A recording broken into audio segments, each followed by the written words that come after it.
Hello, friends, and welcome back to week 3 of the Every Bit Counts challenge here at Three Rivers Homestead.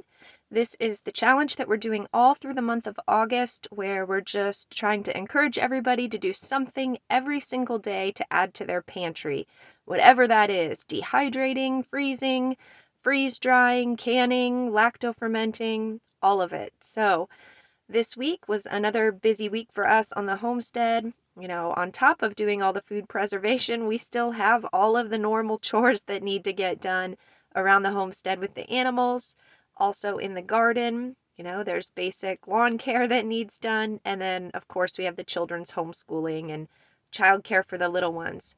So it's definitely a very busy time of year. And I'm so busy that I often don't have time for these huge canning projects. I can't take a whole day and devote it to nothing but canning because other things need to get done. And that is where this challenge sort of came from. You don't have to do big projects that take hours and hours of your day. If you can find a pocket of time, just 20, 30 minutes here and there, you can put away a little food and add to your pantry. So we're going to go ahead and get started here and show you what we were able to do this week. So we started out this week with doing a little bit of a garden harvest on Sunday. We just go out, and when we're working in the garden, we grab a basket and fill it with whatever we have available. We eat most of it fresh, and then whatever's left over, we need to turn into something. So we had way too many cucumbers this week, and I decided that we were going to experiment with some lacto fermenting. I enjoy fermenting, and it's something I haven't shown yet in this challenge. So all we need is a fermenting lid. Don't worry, if you don't have a fermenting lid, you can just use a regular lid and you can burp your ferments by letting pressure out. But these lids actually let the pressure out for you. There's a little hole there where the air can escape. So we have our fermenting lid, and then we have a half-gallon jar here. We're going to do about a half-gallon of fermented pickle slices. We also have salt. I'm using pink Himalayan salt. And then we have all of our spices here. I have 4 cloves of garlic. We've got peppercorns, red pepper flakes, and some dill over here. And this is what we're going to use to make some pickles today. I also have grape leaves. You can use grape leaves or oak leaves. They're high in tannins, and they actually help keep your cucumbers crispy during the pickling process. So this is something, if you have available, you can definitely add to your pickles, and that will help retain that crunchiness. So we're going to get started. This is my friend Kristen at Hidden Creek Maple Farm. This is her recipe. So you're going to put 4.5 tablespoons of salt into a half gallon of water and just stir that around and get that salt dissolving. Then we're going to work on getting all of our other ingredients in the bottom of our jar. We're going to start by putting a couple of those grape leaves down in the bottom. And now I'm going to add the rest of this. I'm going to add 10 to 15 peppercorns, 4 garlic cloves, about 1/4 cup of dill, and a couple of pinches of red pepper flakes. And just putting that down, you can add whatever you want to your pickles to season it. This is just what Kristen recommended. And I'm going to link her Instagram account. She's not on YouTube, but I'll link her Instagram account in the description for you. She's just a wonderful homesteader to follow, full of great information. Now you can make these pickles however you'd like. You can keep your cucumbers whole, you could make spears, or you can do slices like this. I like to do slices for my kids because they enjoy putting pickles on their sandwiches. So as I mentioned, we are going to ferment these pickles. That means that they are not going to be canned. The fermentation process is going to create an environment of bacteria that is going to safely preserve and add probiotics to these pickles. It's just a really healthy way to preserve your vegetables. So I'm pouring that salt brine over the vegetables here and making sure I get out air bubbles. I want to leave about 1 inch of head space at the top of this jar to make sure that I'm letting air escape. And then I'm taking another one of my leftover grape leaves and I'm sticking it on top and trying to push down the rest of those cucumbers to get all of the solids below the water line. Because during the fermentation process, this is going to sit out on the counter, and any solids that end up above that water line are going to be prone to molding. So as you can see here, I'm just taking the time to pick out any of those little red pepper flakes or peppercorns that kind of rose to the top. We don't want those sitting there and causing a mold issue. And really, that's it. Now I'm going to put my fermenting lid on top here, and we're just going to sit this out on the counter, and I'm just going to make sure to check it every day just to make sure that those contents are below the water line, and I'll show you how that turned out later this week. With the rest of my cucumbers, I'm going to make the sweet pickle relish recipe out of my Ball Blue Book. I will link that in the description. I've got my food processor out, and I'm just going to toss the rest of these cucumbers in there. That's what it looks like. Now I've got a bunch of peppers here. I'm going to also put those in the food processor. I've got my buddy playing Paw Patrol with me while I'm working. And this is what the peppers looked like coming out of the food processor. And as you can see here, this is pretty wet. We've got all this mixed together and it's wet. So I'm going to take a strainer and drain out all of the excess water from this cucumber and pepper mixture. And once the water's out, it looks like this, and it's time to get it on the stove and start adding our other ingredients. So I just put my relish into a pot here, and I added salt, sugar, I added turmeric because I like the color that adds. I added mustard seed and vinegar. And we're just going to stir this until we get it to a boil. Once again, this recipe is coming from the Ball Blue Book, and I will link that in the description for you. Once we got it boiling here, it's time to fill our jars. And we're going to fill these and leave a 1/4 inch headspace, and then they will be processed for 10 minutes in the water bath canner. Remember that vegetables need to be pressure canned because they're low acid unless you're adding vinegar and pickling the vegetables. Then you can safely water bath can. And we sure love relish. I will use this sweet pickle relish when I make tuna salad for the children. I always add some sweet relish to that mixture and the kids really love that. So this will be extremely convenient to have some relish on the pantry shelves through the winter. We're going to get our lids here on, and remember you can get 10% off your canning lids if you use my code 3rivers10 and check out the link in the description. These are my absolute favorite canning lids. I never have lid failures when I use these lids. So there, that was a successful day of cucumber preservation. I've got my lacto-fermented pickles that I'm working on. I have my relish that I water bath canned. And then even in the freeze dryer here, I have 2 trays of extra cucumbers that I'm freeze drying along with a little bit of corn and watermelon. So a successful day. Now on to the next day. It's Monday and I have been accumulating bags of ripe tomatoes in the freezer. And I'm ready to do something with these and get them out of my freezer. I've been having to pick my tomatoes a little green because as soon as they blush, the critters are getting to them in the garden. So I just keep boxes of tomatoes in my house, and as they ripen, I freeze them. And then once I get enough for a batch of canning, I pull them out and it's time to do something with them. So on this day, I ended up with about 6-gallon bags worth of tomatoes, which should be enough for a batch of tomato sauce as well as a small batch of tomato jam. So that's what I'm going to show you with these. But first I want to show you how easy it is to remove the skins off of your frozen tomatoes. So you just run the frozen tomato under warm water and that skin will slip right off for you. It is much easier, in my opinion, than using a raw tomato and having to blanch and peel your tomatoes that way. This is a huge time saver. So a great way to use up small amounts of tomatoes is to freeze them, and then you have this convenient benefit of being able to peel them easily when you're ready to pull them all out of the freezer. So can't recommend this enough. Make sure you try it. So those 6 gallons of tomatoes are all peeled, and I've got them in my largest stock pot here. I just added a little bit of water to the bottom of the pot so that it didn't burn, and those are heating up. And what I have left over here are the tomato skins, and we are not going to let those go to waste. Every little bit counts, you guys. So these are going to be freeze dried and turned into tomato powder, which can become tomato paste eventually, and I'm going to show you that process later on. But my tomato skins only filled 1 tray. I need to figure out what else I'm going to put in the freeze dryer.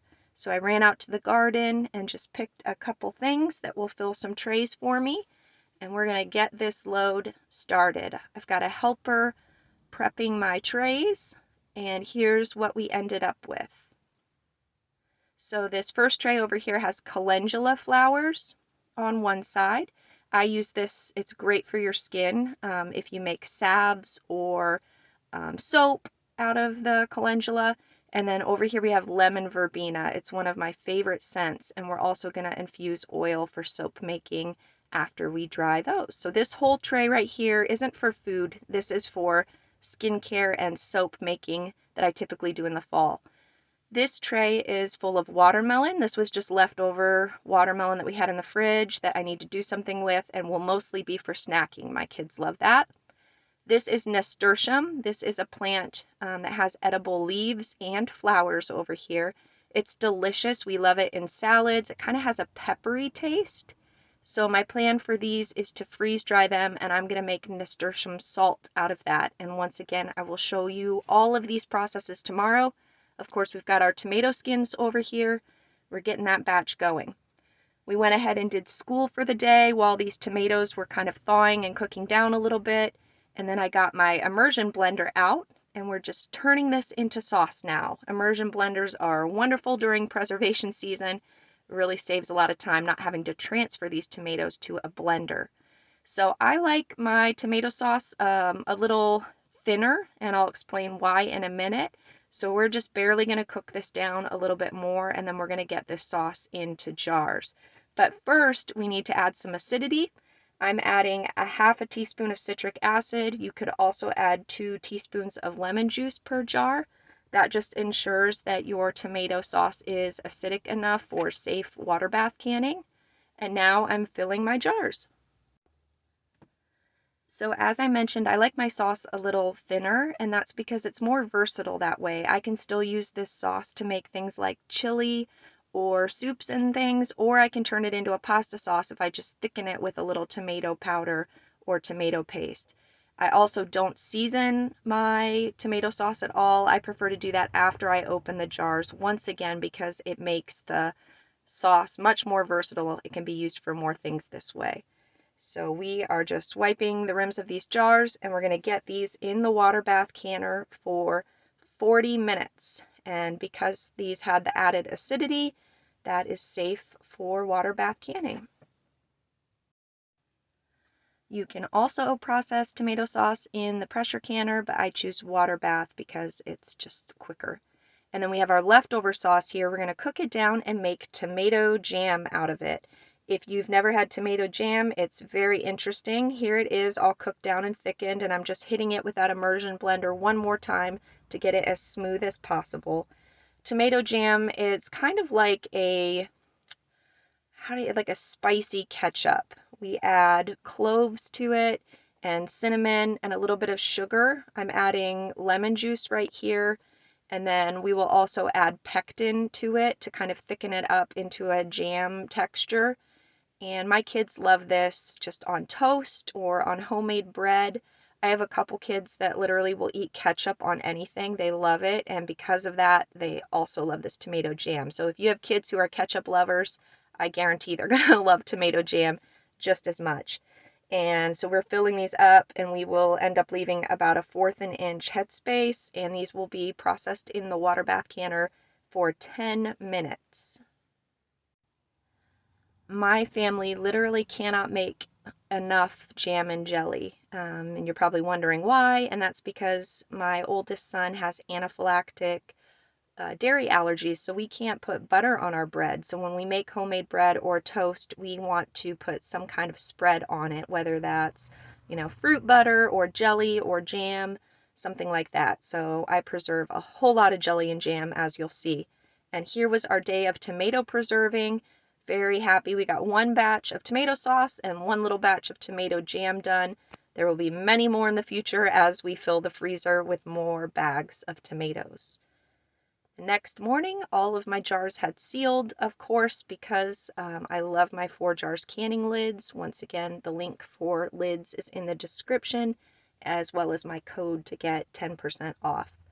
So just taking a little time, because we have well water, hard water, we sometimes get a little bit of a mineral film on top of our lids. So I just always try to get them as clean as possible before they go into storage. And then we just want to label everything. That tomato jam looks an awful lot like barbecue sauce, and we don't want to mix those up. So just getting everything labeled, and then our shelves are getting very full. I'm going to need to take some time to organize my shelves this week and kind of assess how many canning jars I have left, because we've got a lot of work still to do this year. So my freeze-dried items I showed you are all done. Here are my nasturtium leaves. Remember, we're going to make nasturtium salt out of this. So I had some leftover dehydrated nasturtium from last year. I added that to the food processor along with this freshly freeze-dried nasturtium, and we're just going to process this in that food processor until it's powdered down a little bit. This is what it looks like. And then we are going to add an equal amount of salt. As I mentioned, nasturtium has a very peppery flavor, so it's perfect if you add equal amounts of salt to it. It makes a wonderful seasoned salt. And when I want to season things, I get kind of a half salt, half pepper flavor that works out wonderfully. It also makes a beautiful seasoned salt. It's this lovely green color with little flecks of the flowers in it. So I highly recommend this. This is a great way to use up your extra nasturtium. And this is what it looks like in the jar here. That'll just sit on our shelf and we will enjoy using that. All right, up next, see the tomato skins all dried, and the children are not interested in eating raw tomato peels freeze-dried, but they are asking about that watermelon, and you're going to see I have children that are going to end up eating about half of that watermelon before it's all said and done. But just putting my tomato peels in the food processor, we're going to also ground those down into powder just like the nasturtium, and then just fill the jars with that. When I want to make tomato paste, I can just take out a little bit of tomato powder, add water, and there we go. We have tomato paste. And it's just really easy. This can also thicken that tomato sauce that I made yesterday if I want it thicker for a pasta sauce. So do not waste those tomato skins if you're canning. You can use a dehydrator or a freeze dryer and make a wonderful little powder like this. All right, now we have our calendula flowers. They're gorgeous. They're all dried out, and we're gonna get ready to infuse some oil with these. We also have our lemon verbena. Smells amazing. Still smells amazing after freeze drying. So you may be asking why you need to freeze dry these items. Why can't you put them straight into the oil?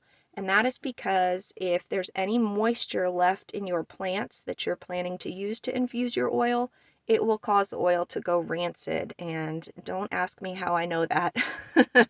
I have had some failed batches of soap that turned out pretty nasty because my oil was rancid. So you really want to make sure you get all the moisture out of your leaves and flowers.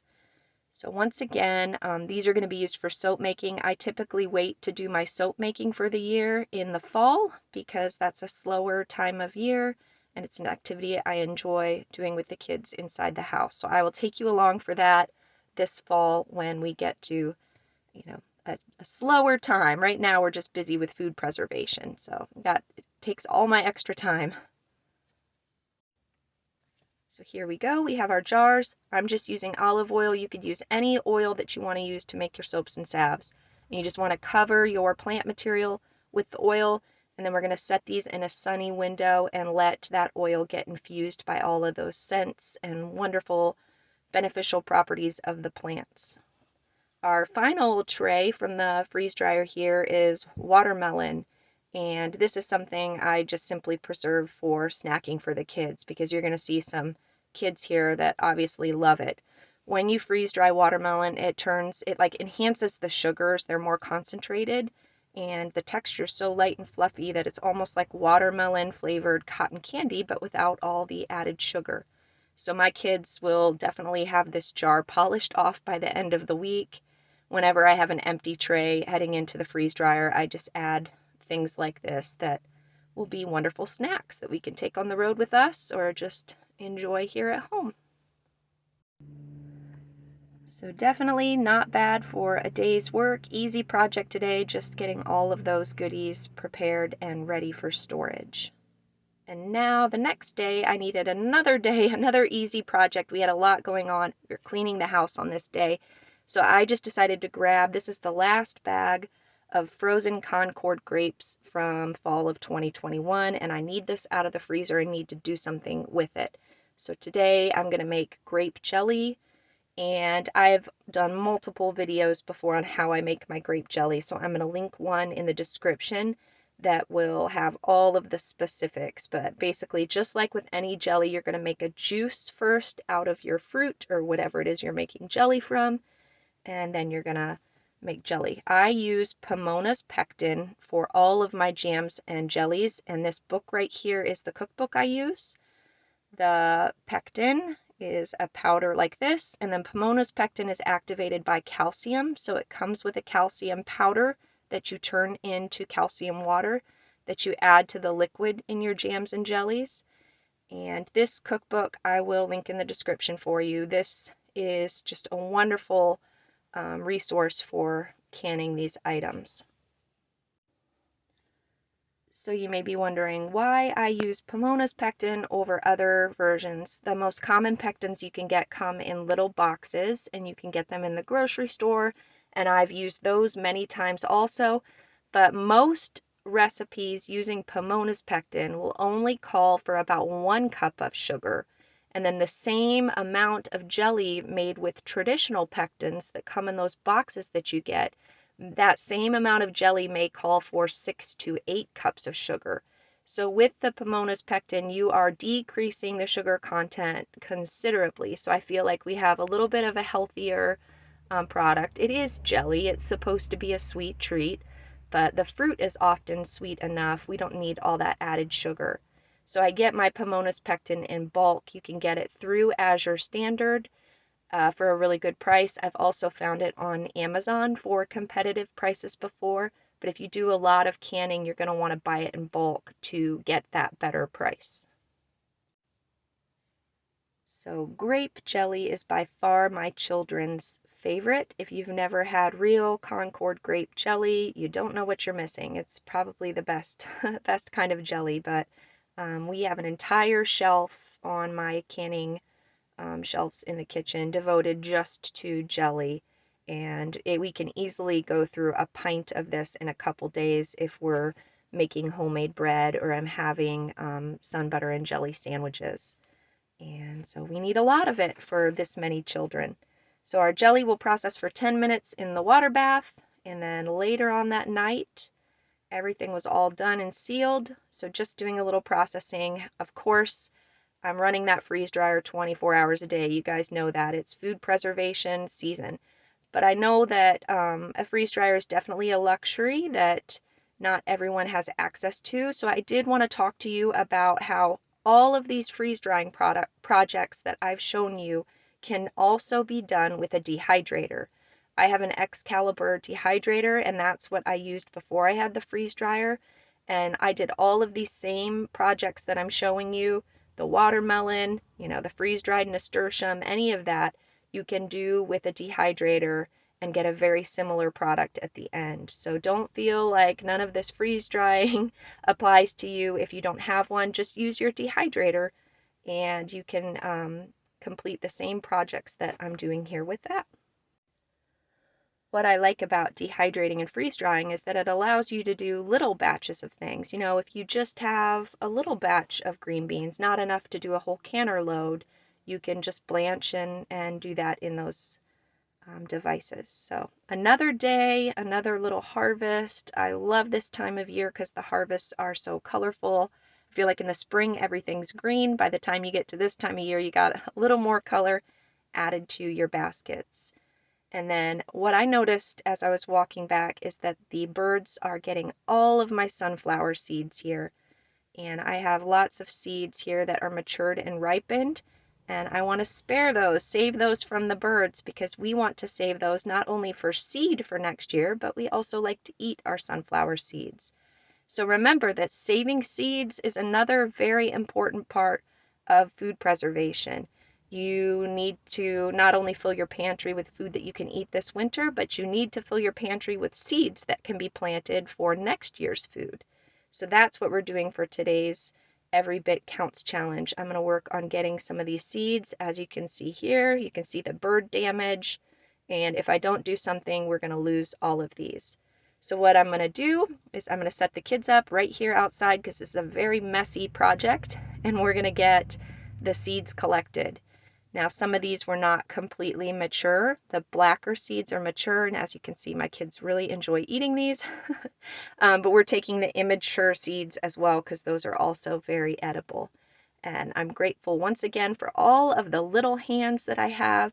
For some reason, my kids, the little toddlers, the little boys especially, have always loved picking out the sunflower seeds. So it's a great little activity for them to work on their hand-eye coordination. I don't know. We'll count this as preschool today, I guess. So this wasn't a large amount of sunflower seeds, but I'm just going to be doing this once a week probably just to save whatever seeds are ripened and available before the birds get them. So you can see the blacker ones. We pulled a bunch of those out, saving those to plant for next year. The lighter ones are not mature seeds, but they are still edible and quite tasty. So what we're going to do is get these inside. We're going to rinse them all off, and then they're going to need dried, because if I just were to put these in a jar and store them like this, all of those unripened seeds would mold. Here are our leftover, the stuff that was kind of hard to get out of the middle, and those will be fed to the chickens. And then, as I mentioned, as the rest of these begin to ripen with seeds, we'll just continue to do batches here and there. So a really easy project, especially with all these helpers. So, all right, we're going to get these inside and get busy. Here we go, another day, another load. As I mentioned, you could do this same thing in the dehydrator. You're gonna need to dry those sunflower seeds once again so that they don't mold. You need all of the moisture out of those. So I rinsed these and then I added salt so that they are gonna be kind of salty flavored for snacking. Here is the parsley that I picked this morning, and we use parsley in just about every soup we make in the winter, as well as in our roasts. This is a tray of just random odds and ends. Our okra has just started producing, and so I will just dehydrate or freeze dry and fill jars as needed. We have some leftover grape tomatoes. Remember, if you're dehydrating or freeze drying those, they need to be cut in half to fully dry. And then we've just got some peppers here. So all of those will be a nice addition to the pantry. And then I just had some bananas that were browning. And I like watermelon. Bananas are just a treat that we like for snacking. So adding all of this to the freeze dryer, and then we're going to move on. So here are our fermented pickles that we started in the beginning of the week. Lots of bubbly fermentation action happening in there. I tasted one and I am pleased with the flavor. So we're going to go ahead and remove this fermenting lid that's on the top and put a regular lid on it. And then we're going to put it in the fridge to kind of slow down the fermentation process, and then we'll eat on those. So once again, you want to remove this lid, put a regular lid on it, and store it in the fridge. All right, now it's Friday, and I picked up my peaches for the year. I get my peaches from Amish country in Indiana, and these were only $32 per bushel, which is an amazing deal. So I've got to get busy now preserving all these peaches. So the plan for today is to turn these into peach pie filling. The peaches need to be sliced, and then we're going to fill these jars with the slices. The pits and all of the other bits will go into this jar to make peach vinegar, and I'm going to show you both of those processes. So here we go. I've got, once again, little guys stealing more peaches, eating them faster than I can get them sliced up. That's okay. That's what the peaches are for. They are to be eaten. And so I've got my 7 quart jars here full of the slices. And then here are those pits. These are cling peaches, so it's really hard to get the fruit off the pit. And that's okay, because I'm going to show you how we are going to utilize that fruit in a minute. But here we go. Now, what I'm going to end up having to do is dump these peach slices out of the jars and into a bowl so that I can mix the pie filling with them. It's just easiest to measure you cut them and put them into the jar as a first step. Okay, now we've got all our dry ingredients here for our peach pie filling. I have 4.5 cups of sugar, a cup of arrowroot powder, 1 teaspoon of salt, and 2 tablespoons of cinnamon. And I'm going to get this all mixed up here. And once again, got these guys eating some peaches with me. So this pie filling I'm making here came from my friend Dory at the Delightful Cottage. This was her apple pie recipe that I have kind of claimed or changed into my peach pie recipe. So there are my dry ingredients. To that I added 9.5 cups of water and 3 tablespoons of lemon juice. And we've got that all mixed together, and we're going to heat it until it begins to thicken. That arrowroot powder is my thickening agent. You could also use clear gel, or you could use cornstarch, whatever it is you like to thicken your pie filling with. And then we are going to work, in the meantime, while that's heating up, on our peach vinegar. So once again, these were clean peaches, so they had a whole lot of fruit still attached to the peach pit. Normally I would work a little harder to get that fruit off, but since I was going to be making vinegar with it, no big deal. So this is peach vinegar from last year. It is delicious. I use it as a salad dressing base. It's wonderful. Anywhere you would use apple cider vinegar, this peach vinegar would also work, but of course it's going to have more of a peach flavor than an apple flavor. So what we're going to do is we're going to add a cup of sugar to this gallon jar. And then from there, we're going to add about 1/2 cup now of last year's batch of vinegar that has all the probiotic and bacteria in it that is going to kind of help get this started. Then we're going to fill it all the way up the rest of the way with water. So once again, 1/2 cup of this vinegar that has the mother in it. That is the bacteria that causes the fermentation of the vinegar. So if you don't have peach vinegar to start it, you could just use apple cider vinegar that is raw and unpasteurized that has that mother in it. And then that sugar is what's going to feed the bacteria. It's all going to get eaten up, and it's going to turn to delicious vinegar. Kids smell peaches. They're down here helping themselves. I got this in here, and as you can see, peach vinegar like this is wonderful because those pits are heavy and you don't have to worry about the fruit floating to the top and molding. So we're very excited. This is an easy way to make vinegar. I know peach pits can contain cyanide or arsenic or something like that, but you don't need to worry about that with this. It's a negligible amount and you're not eating the actual pits. So you just want a breathable top on here. I use a coffee filter, and then we've secured it with some yarn. You want that breathable top to allow the wild yeast from the air in there to help the fermentation process. And then what we're going to do is just put this jar up on my shelf up here for about 2 weeks. And then after 2 weeks, I will strain out the fruit and then just leave the water behind. And that will continue to ferment for about 4 to 6 months. And then I have vinegar. All right, my filling here is thickened up, so I'm just going to pour that now on top of my peach slices. And then here we go.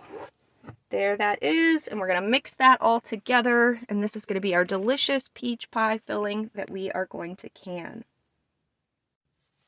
We're just going to put our pie filling back into the jars, and we're going to need a funnel to do that because this is kind of messy. There we go. We got them all refilled. And then there's always a little bit left over once you add your filling in there. And so I just keep this little container in the fridge. And as I continue to do a couple more batches of pie filling, this container will fill with the extras. And then I can just put this into the freezer. And then when I want to make a pie, that gives me another whole pie's worth of filling that I can thaw and use that way. So there we go. We have now our 7 quarts, and we are going to get these in the water bath canner, and they are going to process for 30 minutes for the quarts here. Now I don't need a whole lot more peach vinegar, and so for this next batch of pie filling that I'm working on, once I took the filling out of my pot here, I just threw my next batch of peach pits into that same pot, and we're going to make some juice out of this to make peach pit jelly.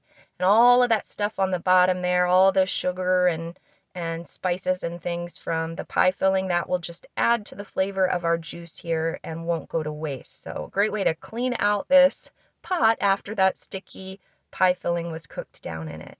I took one vanilla bean and cut it in half, and we're going to add that to our water here to give a vanilla flavor to our jelly juice. So just like with the grape jelly that I showed you earlier, I'm using a Pomona's pectin recipe that's low sugar. I strained all of the solids out here, and I'm using my same process that I use for grape jelly, and we're going to add the same amount of sugar and our calcium water and our pectin. And when we did that, we ended up with 4 pints here of peach pit jelly. So another great way to use that flesh that's stuck to the peach pits and not have that go to waste. And there we go, the end of a long day of canning, and I had 2 batches of pie filling and a little batch of peach pit jelly, and I'm very happy with that. I actually forgot to film it, but later on this evening, there's David's biscotti back there that he's working on. But later on in this evening, I did another 7-quart batch of just peach slices, and I will try to show you that process next week. But lots of peaches. All of this canning right here only did about a half a bushel, so there's a lot more work to go. I'm going to be probably canning peaches all weekend long. I just wanted to update you on my salt-cured egg yolks. So here they are. They're all dried. I've been showing you in the last 2 weeks' videos this whole process of how I've dried these egg yolks out. And the whole purpose of that was to make a Parmesan cheese replacer. And so I just wanted to show you they are hard enough like this that you can grate them with a cheese grater, and they're wonderful. So at this point that they're this hard, if you wanted to and you have a root cellar, you could just store them on a shelf in the root cellar.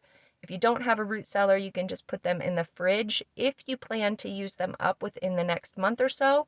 If you don't plan to use them up quickly in the next month, I would advise that you put them in the freezer, and that will preserve the shelf life of them. And so that's what we plan to do. And whenever I want to make pasta, I'll pull a couple of these out and thaw them, and these will be our Parmesan cheese. So once again, if you want to see the beginning of this process, check out the first 2 videos in my Every Bit Counts challenge from this year, and that will show you the first 2 steps in making this egg yolk.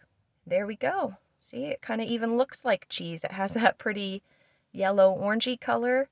And so today I'm going to make some spaghetti for lunch and decided to try it out on top, and it was delicious. So great if you're a dairy-free family, you want something to give you that cheese flavor and that feeling of putting some cheese on top of your pasta. I highly recommend this. All right, guys, that's the end of another busy week. Make sure you check out the hashtag EveryBitCounts challenge if you want to see what everybody else who's participating in the challenge was able to do this week. And then next week we'll be back with another video to show you even more preservation projects and ideas. Until then, I hope you have a blessed week, friends. Bye.